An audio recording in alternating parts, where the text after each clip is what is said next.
Terima kasih Pak Ketua. Assalamualaikum warahmatullahi wabarakatuh. Selamat siang, salam sejahtera untuk kita semua. Seperti biasa Pak, saya hanya bagian akhir, cuma hitung-hitung duit. Saya di sini sama Pak Tito, kalau nggak disebut namanya ngambek katanya. Masuk detik rupanya. Jadi saya mesti balas. Saya nggak disebut nama, nggak ngambek Pak. Saya ngambek kalau uangnya udah disediain pakai utang nggak dipakai juga. Jadi saya kumpulin uang banyak, gebuk-gebuk orang pajak, bea cukai ditumpuk di sana nggak dipakai. Sementara di sini bencananya masih susah masyarakatnya. Itu aja Pak. Update sedikit tentang follow up meeting yang sebelumnya Pak Ketua. Saya kan udah mencoret tuh bintang di pergerakan mahasiswa IPDN. Udah jalan apa ya? 100.300 orang ke sini. Bagus sekali saya lihat tuh di detik. Di YouTube pelepasannya jadi bagus sekali. Terus yang kedua adalah Satgas Jembatan Pak yang sebelah. Sekarang ganti orangnya Pak. Kalau punya utang, bosnya datang. Kalau udah utangnya lunas, anak buahnya datang Pak. Dia benar. Jadi kita alokasikan Pak 1 triliun ke Satgas Jembatan. Terus kemarin diambang oleh perintah ditambah 2 triliun. Jadi Satgas Jembatan punya alokasi dana sekarang 3 triliun. Kalau nggak beres juga jembatan di sini kebaruan. Tapi saya pikir ya banyak lunas ya Pak. Kira-kira banyak lunas. Kita juga membantu beberapa case di mana kan tadi Pak Tito bilang kita beberapa keruh. Itu ada rupanya perusahaan yang dipinjam kapal krunya lewat TNI, lewat Menhan. Tapi ada isu bea cukai katanya karena itu dari kawasan ekonomi khusus dimasukin ke sini harus bayar cukai 30 miliar. Saya bingung, mau bantunya mesti bayar. Jadi begitu laporan sampai saya langsung saya bilang udah abolish. Jadi kapalnya sudah jalan ke sini nggak usah bayar cukai. Nanti kalau udah selesai tapi dibalikin ke sana lagi, itu yang paling penting. Jadi nanti kalau Pak Tito mau pinjam dari tempat-tempat lain yang sejenis yang ada kendala seperti itu harus bayar cukai segala macam, lapor ke kita langsung kita bypass dan intinya kita pakai. Kan keterlaluan kalau orang mau bantu aja kita pajekin. Terus bicara dana APBN untuk 2026 untuk pembangunan kembali daerah terdampak, saya rasa cukup ya. Untuk DSP di BNPB kami ada 250 miliar, tambah cadangan bencana 5 triliun, tambah juga arahan dari Presiden untuk menambah dana DSP 600 miliar. Jadi dananya 11 kanan saya ini cukup banyak. Cuma sepertinya dia kurang mampu belanja. Nanti itu Pak yang tadi uang saku pengungsi yang 15.000 per orang per hari ya. Kalau Skapsos kan belum bisa masuk dananya. Kenapa Anda nggak masuk? Anggap ini masih bencana sampai akhir musim hujan kira-kira gitu. Jadi Anda bisa masuk. Datanya kalau data nggak usah sempurna amat. Orang bencana mana bisa data sempurna. Yang penting bisa terverifikasi. Ada yang bertanggung jawab itu. Itu harusnya besok juga bisa mereka kasih bisa. Kalau sudah ada datanya. Belum. Datanya ada. Ya, yang kalau sudah sempurna sekali berarti nggak boleh banyak dibiarkan. Anda masuk besok bisa. Kalau ada sudah bisa. Saya.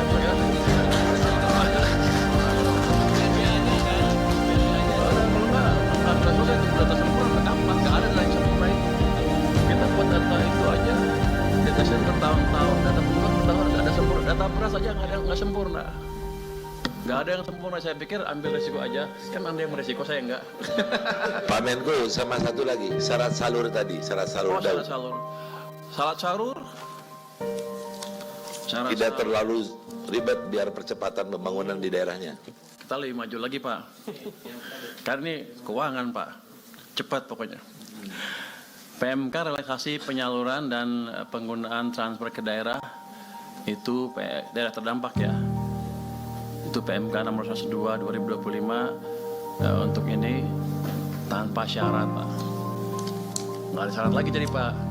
Jadi aman.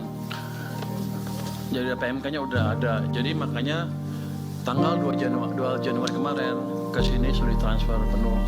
Misalnya ke Tamiang tadi seperti Pak Tito bilang, kita transfer 47 miliar Pak, tapi mereka punya di rekening mereka 132 sehingga mereka punya cash 160. Dari situ sih Tamiang tuh nggak ada kendala uang sebetulnya.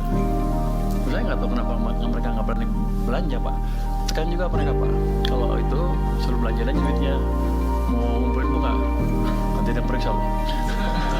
Itu Pak, Mas Pur, itu karena petugasnya yang terdampak, Atau pegawainya semua terdampak. Jadi kita backup dengan pegawai Kemendagri 100 orang di sana.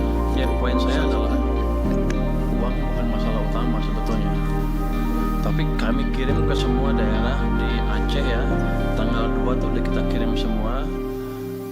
Provinsi 147 miliar, Aceh Barat 50 dan lain-lain. Tamiang seperti saya bilang tadi, sampai kota Sulu Salam itu 20 miliar ya. Kita sudah kirim di bulan Januari itu untuk Aceh saja 1,279 triliun. Jadi mereka cukup cash untuk gerak lah kalau mau. Tapi sepertinya kendalanya bukan cash saja. Seperti tadi administrasi yang tadi membuat pengalaman sudah. Jadi nggak masalah untuk cash.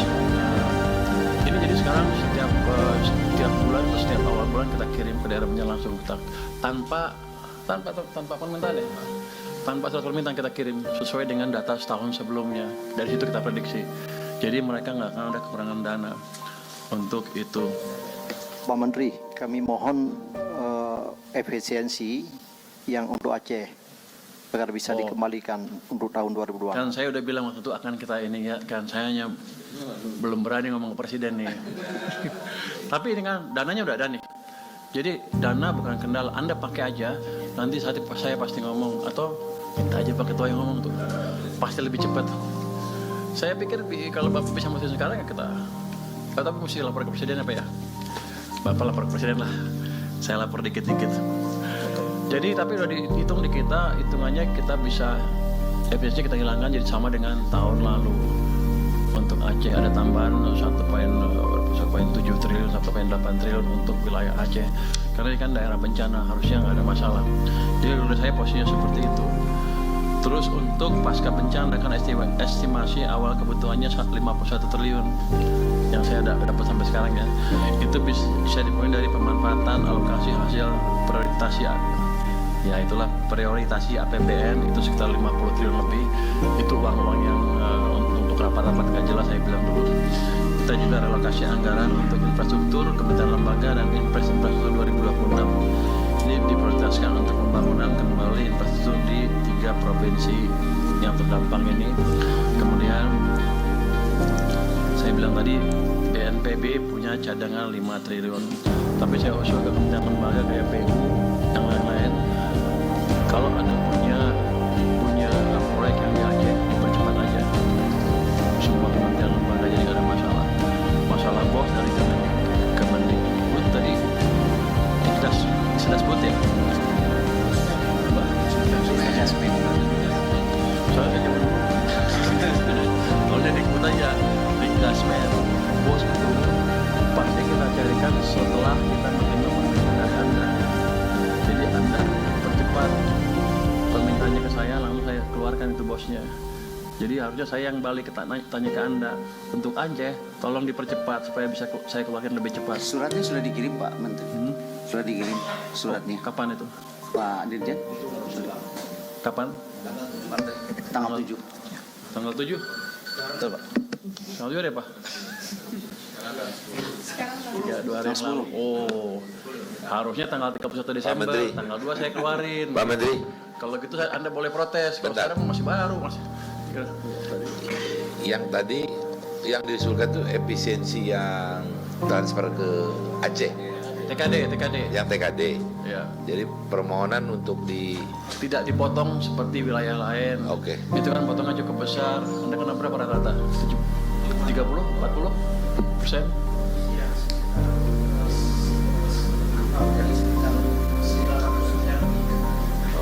Oh, nggak banyak itu. Jadi kita hitung akan ada tambahan sekitar 1,7. Harusnya sih nggak ada masalah.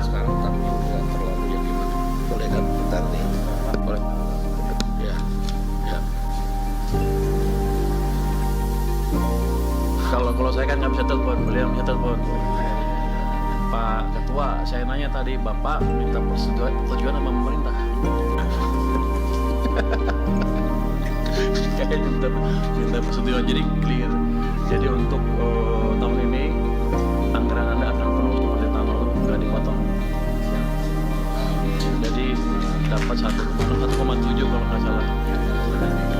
Ya, iya. Dulu kan saya janji saya mau bicara, belum sempat sama sini soalnya barusan Pak Ketua udah telepon dan Pak Presiden bilang setuju. Jadi aman Anda. Ini tidak lanjut rapat kemarin ya, yang saya lalai baru Pak Ketua yang menjalankan. Terima kasih Pak Ketua. Tapi udah kita hitung semuanya secara anggaran bisa, nggak ada masalah. Terus saya mungkin bicara sedikit Pak tentang ini Kepres Satgas Percepatan Rehabilitasi. Ini saya cuma mau bacakan sedikit mekanismenya karena banyak yang bingung, saya juga bingung sejak awalnya. Yang saya perlu bacakan di sini, mekanisme kerjanya adalah usulan dari masing-masing bidang disampaikan ketua bidang kepada ketua tim pelaksana. Nanti ketua tim pelaksana menyampaikan usulan kepada ketua tim pengarah untuk ditetapkan. Agak bertele-tele juga ya, tapi kayaknya begini prosedurnya ya. Terus anggaran pelaksanaan tugas Satgas diusulkan oleh ketua tim pelaksana dan pimpinan KL terkait kepada Menteri Keuangan sesuai ketentuan perundang-undangan ya. Terus segala pendanaan untuk pelaksanaan Kepres ini bersumber dari APBN dan sumber lain yang sah. Yang saya ingin bacakan lagi adalah prosedur penganggaran rehab rekon pada DIPA Kementerian Lembaga. Ini beda dengan penyanda ya, Anda belanja langsung aja. Yang tadi besok bisa ya, Pak lagi.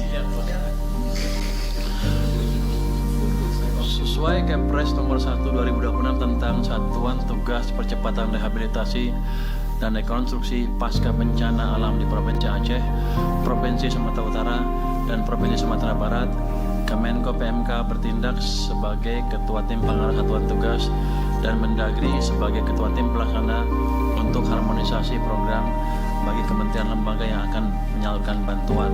Yang kedua, berdasarkan program dan rencana kerja anggaran yang telah mendapat persetujuan Satgas, KL yang mendapatkan penugasan menyampaikan usulan anggaran kepada Menkyu.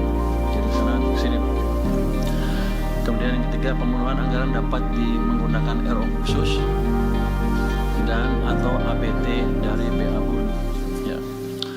Pimpinan kementerian lembaga menerbitkan surat keputusan menteri atau pimpinan lembaga dan surat pernyataan tanggung jawab mutlak untuk menggunakan anggaran yang ada pada RO khusus.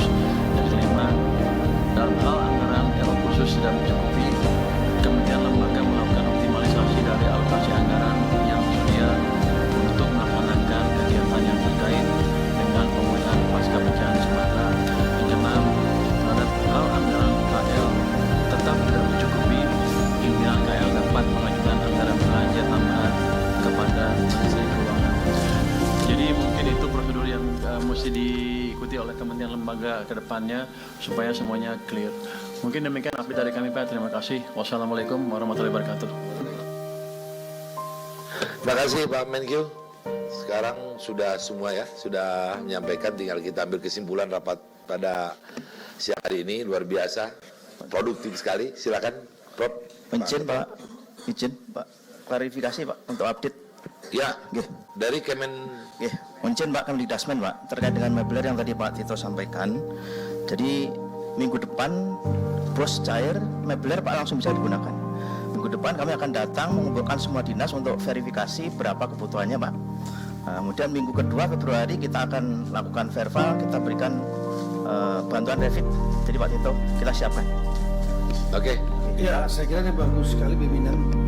Jadi kan bos itu mekanismenya dari Kementerian Dikdasmen sama seperti Menteri Kesehatan, langsung BOK, Badan Bantuan Operasional Kesehatan itu langsung ke rumah sakit, nggak melalui Pemda, ke Pemda. Jadi dari Dikdasmen langsung kepada sekolah.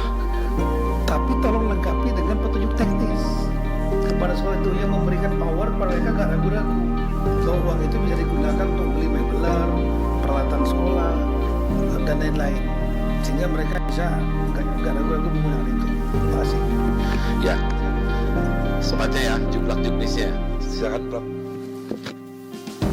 Baik, terima kasih. Sampailah kemudian kita pada kesimpulan rapat. Saya ucapkan terima kasih atas kehadiran Bapak Ibu sekalian dalam rapat bersama pada hari ini. Dengan kesimpulan rapat sebagai berikut: 1. Bahwa pertanggal 10 Januari pemulihan pasca bencana Sumatera pelaksanaannya oleh Satgas Percepatan Rehabilitasi dan Rekonstruksi Pasca Bencana yang dibentuk oleh pemerintah dipimpin oleh Bapak Tito Karnavian, sehingga Satgas Pemulihan Bencana Pasca Bencana Sumatera DPR akan menjalankan fungsi legislatif di bidang anggaran, pengawasan, regulasi, dan koordinasi. Kemudian yang kedua, rehabilitasi dan rekonstruksi pasca bencana Sumatera yang dilakukan dengan skala nasional yang terintegrasi dengan seluruh kementerian dan lembaga yang tergabung dalam Satgas Percepatan Rehabilitasi dan Rekonstruksi Pasca Bencana Sumatera akan melakukan percepatan-percepatan yang dianggap perlu. 3. Satgas pemerintah dan Satgas DPR menargetkan sebelum puasa roda pemerintahan di seluruh daerah di Sumatera yang terdampak sudah dapat berjalan normal, dan seluruh daerah terdampak telah tersentuh secara bertahap dan dapat dimaksimalkan agar dapat selesai tertanggulangi, diusahakan sebelum Lebaran. Demikian kesimpulan rapat kita pada hari ini. Saya ucapkan terima kasih. Wabillahi taufiq wal hidayah. Wassalamualaikum warahmatullahi wabarakatuh.